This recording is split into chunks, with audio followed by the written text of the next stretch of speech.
Olá, pessoal, tudo bem? Eu sou a professora Adna e estarei falando com vocês sobre inovação e melhoria contínua do módulo UTI. O tema de hoje é identificação de problemas e entendendo os desejos do cliente. Vamos lá?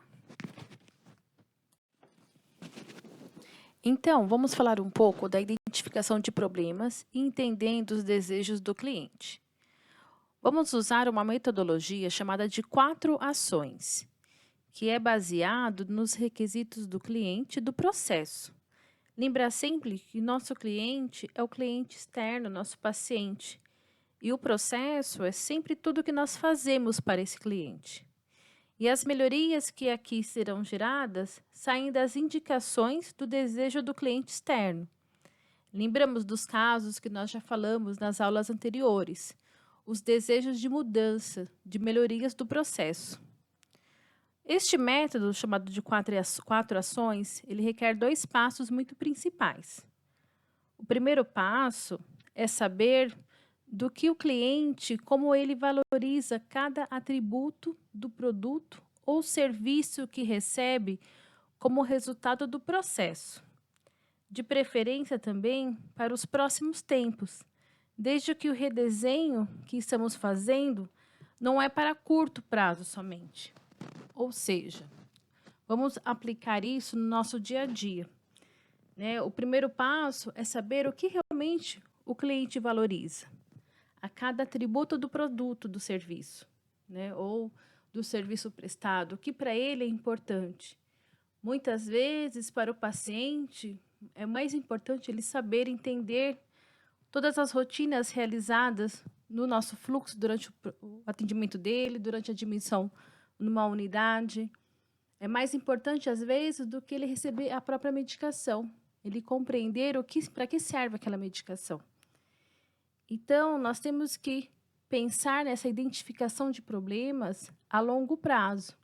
E não é mudar uma bancada, mudar uma rotina somente a curto prazo, mas sim a longo prazo. Como que nós iríamos reproduzir isso? Identificando esse produto, identificando esse problema e trazendo isso para a nossa realidade no nosso dia a dia de atuação.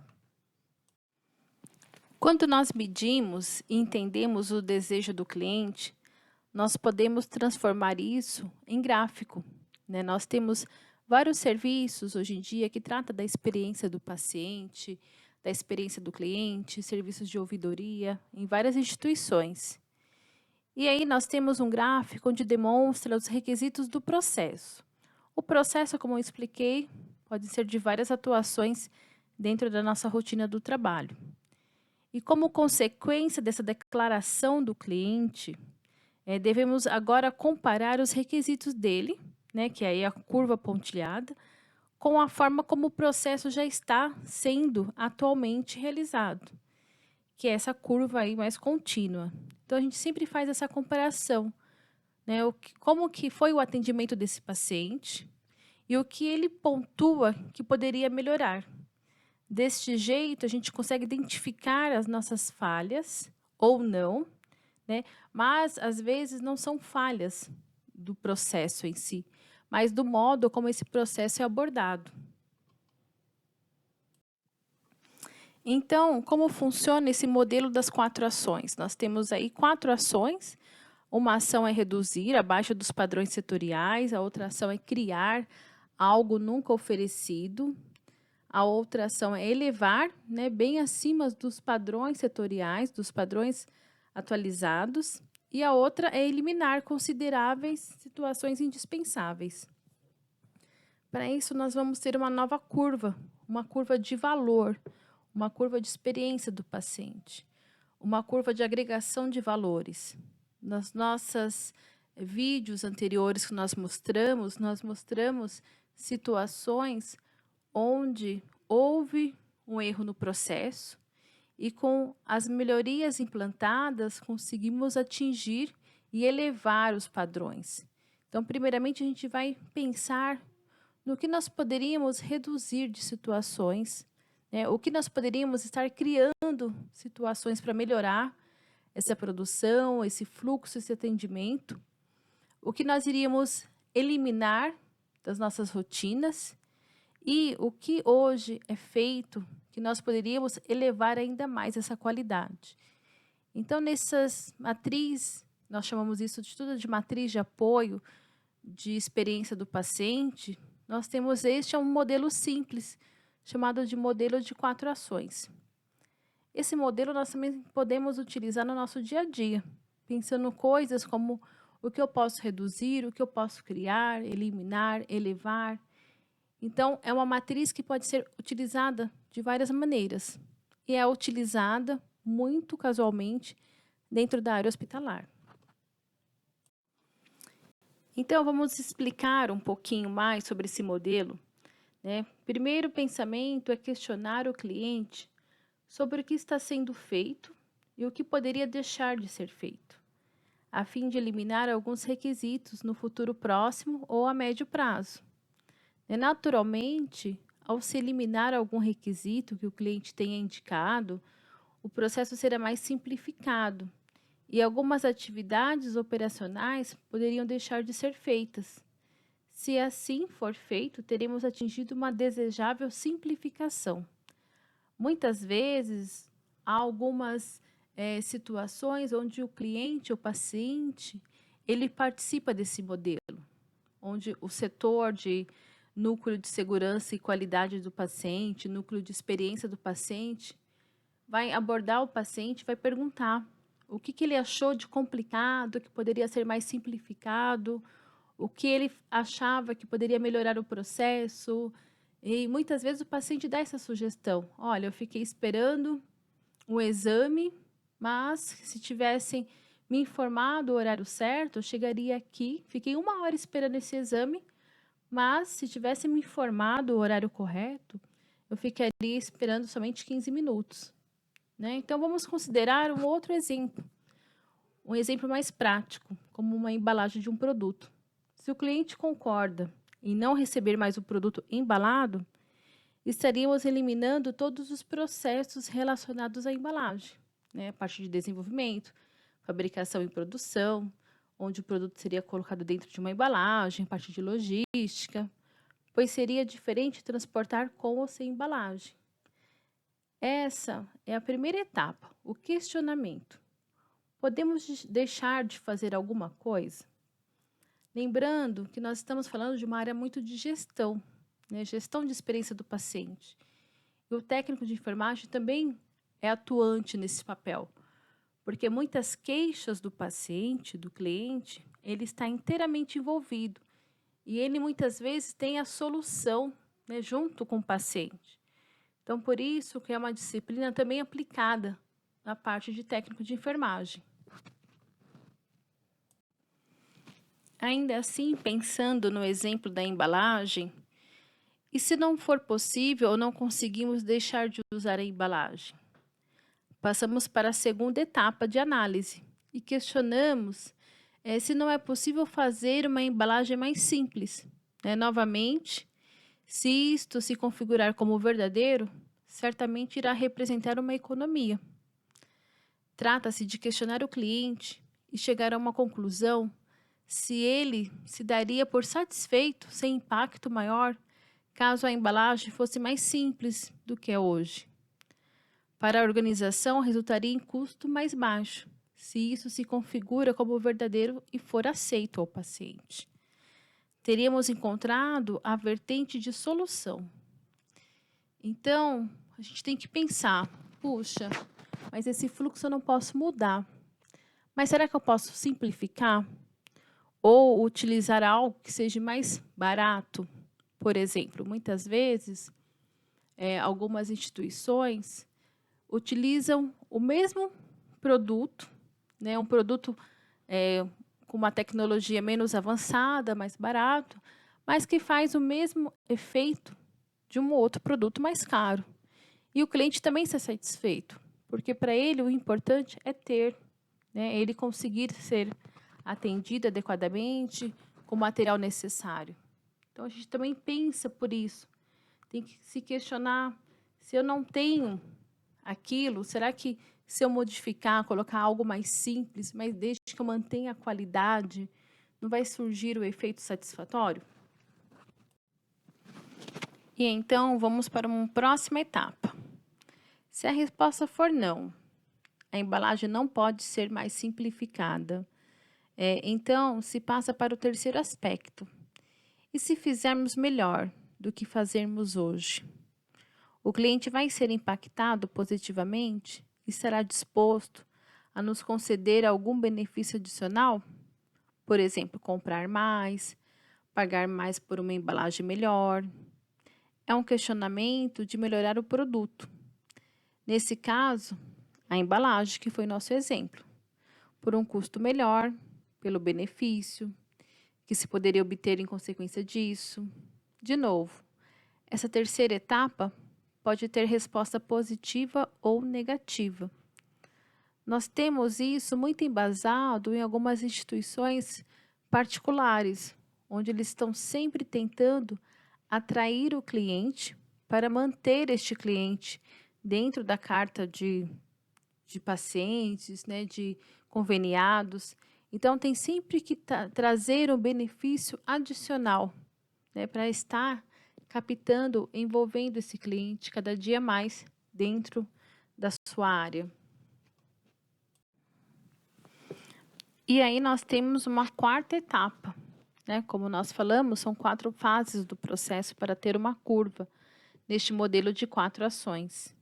Se for negativa, passa-se para a quarta etapa, onde o questionamento é o seguinte: será se fizermos uma embalagem totalmente diferente, uma nova embalagem, isso poderia ter de novo um impacto positivo no cliente? Ele reconheceria isso e passaria a nos outorgar um benefício adicional? Compraria mais? Pagaria mais? Então, essas são as 4 etapas que se percorrem o método das 4 ações, onde o cliente tem a palavra e ele deve pensar neste momento, no futuro, porque estamos redesenhando processos para longo prazo. Sempre pensando em manter o cliente, em captar mais clientes e melhorar essa experiência do cliente. Quando nós trabalhamos numa disciplina de melhoria contínua, a gente sempre vai pensar no que podemos melhorar a partir da experiência desse paciente. E hoje em dia, tanto hospitais privados como os hospitais públicos, eles têm cada vez mais essa tratativa com a experiência do paciente, essa tratativa de querer melhorar a experiência desse paciente, como que ele foi atendido. Alguns fluxos hoje são mudados a partir dessas sugestões que o paciente impõe, sendo isso independente do setor, privado ou público de cada instituição, pois as certificações de qualidade que hoje nós temos direcionadas para todos os hospitais, ela exige que seja feito este olhar, essa preocupação de experiência do paciente, de cultura de segurança. E tudo isso é um envolvimento totalmente aplicável. Então, agora, quando nós já identificamos as problemáticas levantadas pelo nosso cliente, como que a gente prioriza esses problemas? Como que eu posso falar qual é o problema que eu irei tratar primeiro? Independente do grau desse problema, mas eu tenho que priorizar esses problemas. Então, nós denomina-se pontos fracos a todos os comentários oriundos dos usuários, executivos, clientes, fornecedores, todo mundo envolvido no processo, que apontem características de desvio na sua execução normal. Para poder avaliar essa importância dos pontos fracos levantados, é necessário uma preparação prévia, ou seja, como nós estamos falando de uma atividade muito de gestão, então nós temos um setor de núcleo de segurança, qualidade do paciente, experiência do paciente, então que vai fazer todo esse preparo sobre essas matrizes de priorização de problemas. E a importância de um ponto fraco reside no fato de se tratar de algo que compromete o desempenho do processo. Por exemplo, nós podemos ter um ponto fraco, um problema de identificação de paciente, onde as pulseirinhas utilizadas no hospital, os pacientes perdem, as pulseirinhas saem a tinta. Então, nós vamos levantar este é o nosso problema, um exemplo, e nós vamos levantar todos os pontos fracos, né? Os pontos fracos pode ser o material, uma qualidade inadequada, nós temos que escrever na caneta, mas poderíamos imprimir, ou quando imprime a tinta não é muito boa, que apaga quando toma banho. Este é somente um exemplo de uma priorização de problemas, né? Então, a gente vai fazer essa importância de um ponto fraco, que reside no fato de se tratar de algo que compromete o desempenho do processo. Neste exemplo, qual que é o desempenho do processo? Identificar o paciente. Nada mais lógico, então, que utilizar como norteador de análises o elemento que mede o desempenho do processo. O que nós usamos para medir? O indicador de desempenho. Neste caso, nós vamos, o exemplo da pulseirinha, nós vamos utilizar o indicador de desempenho. Quantos pacientes nós identificamos com as pulseiras e quantos perdem as pulseiras por algum motivo, e a gente vai classificar os motivos de perda. Caso ele for mais ou menos afetado pelo ponto de alerta, que aí quem vai definir o ponto de alerta é a equipe que vai estar tratando desse problema, isso fornecerá uma informação qualificada sobre a importância desse ponto fraco.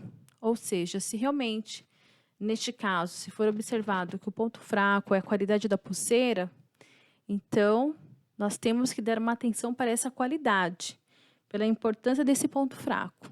E é deste modo que nós conseguimos modificar alguns produtos dentro das unidades hospitalares. Então, quando vocês lá em atividade perceberem que algum material, algum equipamento não funciona direito, tem que observar, encaminhar para o gestor responsável. E sim, é muito importante a opinião, né? Vocês como os clientes também desse produto, para a gente identificar certinho qual é o ponto fraco deste produto, né? Para a gente conseguir priorizar os problemas. Então, a primeira coisa que se deve fazer é identificar os indicadores de desempenho do processo. Como eu comentei, qual que é o meu indicador? Vamos avaliar as pulseiras de identificação.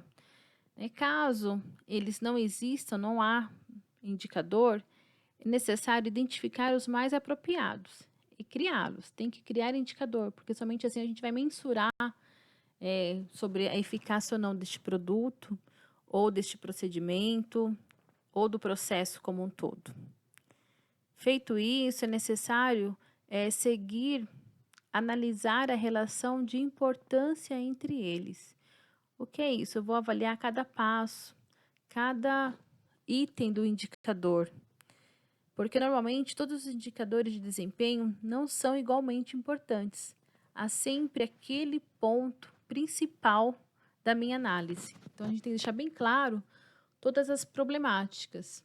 Como nós temos o exemplo da pulseira de identificação, temos que deixar bem claro, porque muitas vezes uns pensam que a pulseira é de má qualidade, outros pensam que é o feixe da pulseira que não prende direito, às vezes é impressão, enfim, tem que deixar bem claro, priorizar os nossos indicadores e deixar bem claro a importância de cada um deles. Só assim a gente consegue analisar por igual todos esses indicadores, tendo em mente que nem todos são iguais. Então, o jeito mais fácil da gente tentar priorizar os nossos problemas, os problemas da instituição ou dessa experiência do paciente, de acordo com os processos, a sugestão é tratar esse assunto através de concessão de pesos, para esses indicadores. A gente vai fazer os indicadores através desses pesos, numa escala de 1, sendo com pouco impacto, 3, médio impacto e 5, um peso de alto impacto. E aí, identificando o ponto fraco, vai se discutir a intensidade sobre o indicador de desempenho, Por exemplo, em porcentagem de 0 a 100, e o resto é conta matemática, ou seja, um ponto fraco que se impacta negativamente de forma total, o indicador de desempenho vai ser avaliado como 100% de impacto. E se o peso do indicador é de 3, o resultado final será 3. Se o impacto for avaliado como médio, 50%, esse resultado vai ser de 1,5.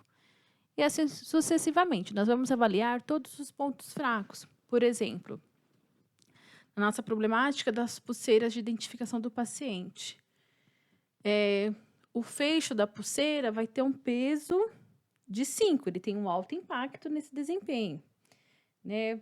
A escrita, a caneta, vai ter um impacto 1, porque a gente pode mudar essa qualidade da caneta, a qualidade da pulseira vai ter um impacto 3, ela tem um impacto médio, mas ela não faz com que o paciente não seja identificado. Então, a gente vai avaliar todos os pontos fracos de acordo com pontuação. E com essas matrizes preenchidas, todos os pontos fracos preenchidos, ela vai permitir identificar através das somatórias totais, né? Somatórias horizontal, vertical, qual é o ponto mais fraco, né? O ponto mais importante e qual o indicador mais comprometido pelo conjunto de pontos de alerta identificados. Isso tudo é feito através de uma reunião de mapeamento de processo, como nós já falamos em aulas anteriores, né? O procedimento permite criar uma condição de iniciar ações de melhorias imediatas. Calma que a gente já vai entender sobre tudo isso. Então, só para vocês entenderem um pouquinho, nós vamos ter uma planilha de Excel aberta que iremos fazer a descrição de todos os pontos fracos de acordo com esse problema levantado. E cada ponto fraco vai ter uma pontuação, um peso. De 1, 3, 5 ou o peso que a instituição definir. Por quê? Porque nós temos várias ferramentas de priorização de problemas. Essa é uma das ferramentas de priorização. Vamos ter uma somatória e a partir deste momento que a gente vai conseguir falar qual o problema que eu vou tratar primeiro. Então, vamos pensar em alguns pontos muito importantes nessa somatória e priorização de problemas. Primeiro, a importância dos pontos fracos levantados durante todo o mapeamento. Tem de ser avaliada pelo seu impacto na estratégia da organização, pensando sempre na estratégia da organização como um todo. Para isto, inicialmente, devem ser identificados os principais indicadores de performance associados ao processo. Então, a gente vai pensar nos indicadores. No nosso exemplo, indicadores de identificação do paciente, né? Logo, o passo 3, devem ser atribuídos pesos para cada um deles, em virtude de sua importância, né? Peso 0, peso 1, peso 3. E cada ponto fraco pode impactar os indicadores de uma forma total ou parcial. E é muito interessante considerar este impacto em forma de porcentagem, de 0 a 100%. Também é importante saber que a somatória na horizontal indicará uma importância relativa entre todos os pontos fracos levantados e a somatória na vertical indicará o objetivo estratégico mais prejudicados pelos problemas de todo esse processo. Então, tudo isso, gente, é uma matriz. Nós temos, dentro da nossa instituição, falando um pouco de gestão e qualidade, experiência do paciente, nós temos algumas ferramentas que nós fazemos essa priorização de problemas. Nós temos uma ferramenta chamada de matriz Guth, que ela é muito utilizada quando nós estamos falando de priorização de problemas, dentro dos nossos processos hospitalares. Então, essa matriz Guth, o que ela vai avaliar? Vai avaliar a gravidade do fato, a urgência do fato e a tendência do fato. Por exemplo, lembram daquele caso, Júlia, que nós comentamos? Qual foi a gravidade? De 5 a 1. Não teve gravidade? Foi pouco grave? Foi grave? Foi muito grave? Ou foi extremamente grave? Naquela circunstância, claro, com certeza foi extremamente grave. Levou ao óbito de uma paciente. E qual que é a urgência de mudar este processo? Pode esperar? É pouco urgente? É o mais rápido possível? É urgente? Ou precisa de uma ação imediata? e depois vamos para a tendência. Se eu não fizer nada, o processo não vai mudar, é o 1. Irá piorar ao longo prazo. O processo vai piorar, que é o 3. Vamos dar nota 4, se irá piorar em pouco tempo, se nada for feito. Ou vamos dar nota 5, que irá piorar rapidamente, se nada for feito. Então, a tendência vai ser 5. E assim a gente vai fazendo com todas as sugestões, todos os levantamentos de problemas. Então, a gente vai colocar dentro dessa matriz Guth. Vamos fazer o cálculo de como que foi, para a gente saber o que a trabalhar primeiro. Aí nós temos uma matriz de priorização de problemas, trabalhada nessa matriz Guth que nós comentamos, nessa matriz numerária, que você vai selecionando os problemas e vai colocando a sua gravidade, a sua urgência, a sua tendência e vai fazendo pontuações para você classificar em qual você vai trabalhar primeiro. Então, nós temos um problema, o atraso na entrega de mercadorias. Gravidade, ela é 5, ela é muito urgente e se nada foi feito, ela vai piorar muito. Então, nós temos como resultado 125. Por quê? Porque na matriz Guth, nós vamos sempre multiplicar os valores. Aí depois nós temos atraso na entrega do fornecedor, baixo índice de recompra entre os clientes, baixa taxa de conversão entre pages, falta de controle de estoque, falta de planejamento de marketing, enfim, vários problemas levantados. E aí, de acordo com os dados de gravidade, urgência e tendência, e a somatória de tudo, a gente vai saber o que a gente vai trabalhar primeiro. Então, a classificação foi o quê? Primeiro, eu vou trabalhar no atraso de entrega de mercadoria. Depois, eu vou lá para a falta de controle de estoque, que não tem. Depois, eu vou para a falta de planejamento de marketing. Depois, vamos lá para o atraso de entrega de fornecedor, o baixo índice de recompra. E, por último, a baixa taxa de conversão. Isso nós podemos fazer com várias atividades, tanto dentro da área hospitalar, como também dentro da nossa área pessoal. Podemos levantar todos os nossos problemas e colocar nossa gravidade, com urgência, tendência. Né? Se eu não fizer nada, isso vai piorar? Então, aí a gente vai ver o que a gente vai trabalhar primeiro. Então, essa é uma matriz muito fácil de priorização de problemas. A gente consegue priorizar, olhando assim de fora, o que eu tenho que trabalhar primeiro. Agora, vamos falar um pouco das análises, diagnósticos e premissas de melhoria. Então, normalmente, a parte operacional de uma empresa é composta por 4 atributos. A primeira é o que ou como se executam essas operações. Né? Isso nós chamamos de processo, que é o nosso processo do dia a dia. O que eu faço, como que eu faço, nossos fluxos. O segundo componente é qual o perfil das pessoas participantes dessas atividades, seu nível de capacitação. Por isso que nós temos vários níveis de capacitação, de formação, o auxiliar, o técnico, o enfermeiro, o coordenador, o médico. A terceira é como as pessoas devem ser organizadas para executar essas tarefas, ou seja, o modelo da organização, um organograma, os métodos e políticas de trabalho da empresa, né, o que a empresa define. E o quarto elemento é a tecnologia de informação, que suporta todo o trabalho de todas as pessoas envolvidas. Né, isso é muito importante a gente ter em mente, que são várias análises da instituição como um todo.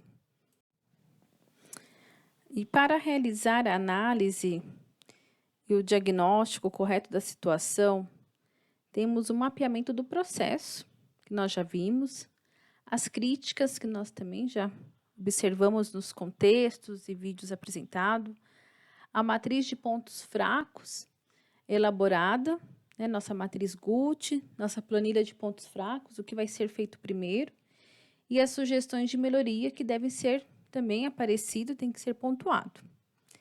Em função dessas informações, será sempre possível elaborar um diagnóstico para identificar, dentro da operação, quais os pontos que apresentam os maiores problemas. O diagnóstico deve ser organizado sempre ao redor dos seguintes assuntos: pensar em processos, em pessoas, em organização e a tecnologia da informação, para não esquecer nenhuma possível causa de problemas. É interessante sempre lembrar o que é mais importante para cada um deles. Então, para processos, nós temos que pensar nos gargalos, nos retrabalhos, na redundância de atividades, atividades que não agregam valor, que fogem do objetivo, a parte burocrática, quantas documentações a gente preenche, faltam controles, quebra, indefinição de responsabilidade, quais são os riscos, as fragilidades. Existe outra prática melhor? Eu consigo fazer isso de outro jeito? O local de execução é adequado? A relação custo-tempo, flexibilidade, qualidade, confiabilidade. Então, nós temos que avaliar o processo como um todo. Por exemplo, nós podemos ter uma situação que nós temos uma sala de vacina e, às vezes, o local onde está inserida essa sala de vacina, né, para vacinar os bebezinhos, ela não é adequada. Ela requer um retrabalho, ela tem muita burocracia. Talvez se implantasse um sistema digital, será que não seria mais fácil a burocracia, tantos livros preenchidos? Então, nós temos que avaliar tudo isso. Né? Local de execução, será que é um local adequado? Será que se a gente não mudar a localização desse posto de enfermagem, a localização desse posto de vacinação, não iria melhorar o fluxo de atendimento? Né? Este é um ponto, pensar num processo como um todo. Depois, quando a gente pensa em organização, a falta de planejamento, a pouca comunicação, né? Tanto interna como externa. Os objetivos não são claros, às vezes as pessoas não sabem o que tem que fazer, né? Não tem fluxo, não tem direcionamento, não tem protocolos adequados. Pouca rastreabilidade, você não consegue saber quem passou por esse consultório, quem veio nas consultas, quem não veio nas consultas, sem documentação do conhecimento, requisitos de competência não especificados, a voz do cliente não é ouvida, não é considerada, falta vontade de melhoria, de mudança, não existe política de recompensa na instituição. Então, quando a gente fala de organização, a gente está vendo toda essa parte, né, de competência da organização frente ao problema levantado. E aí, pensando nas pessoas, né, a falta de treinamento, a capacitação, será que as pessoas são treinadas para esse processo? Como nós estamos avaliando o processo, será que todo mundo sabe fazer a conferência da identificação do paciente? Será que todo mundo sabe os dados que tem que conter nessa pulseira de identificação do paciente? A falta de comprometimento dos profissionais, não há conhecimento dos objetivos, né? Não existe liberdade de sugerir ou participar de uma forma proativa nos requisitos da instituição, nos processos. Falta trabalho de equipe, as pessoas não se sentem orgulhosas de fazer, a chefia não ouve com atenção as queixas da equipe ou as sugestões da equipe, né? E pensando também em sistemas, não é ajustado os sistemas às necessidades do negócio, pouca confiabilidade, às vezes é muito difícil de usar, um sistema difícil de usar, as pessoas não teve treinamento também, não é suficientemente flexível, é um sistema de difícil manutenção, né? Nós trabalhamos muitas vezes em prontuário eletrônico, às vezes os prontuários não se conversam, tem que acessar 2, 3 telas para ter um exame do paciente. Então, a gente tem que pensar em envolver tudo que é sistema. E então, pensando nessas análises dos diagnósticos e as premissas de melhoria, nós temos que pensar que todos esses sistemas, os 4 fatores, eles se conversam. Tem que estar envolvido o processo com a organização, as pessoas e a tecnologia. E aí sim a gente consegue fazer melhorias no projeto como um todo. Então, pessoal, na aula de hoje, nós entendemos os problemas do paciente identificamos esses problemas, pensando em priorizar qual problema deverá ser feito primeiro e conseguimos entender um pouco mais desses indicadores de desempenho e trabalhar com isso pensando nos fatores de processo, pessoas, organização e o sistema, onde todo mundo é envolvido. Tá? Então, essa é a nossa disciplina de hoje. Assistam o vídeo sempre que precisar de maiores esclarecimentos. Até a próxima aula.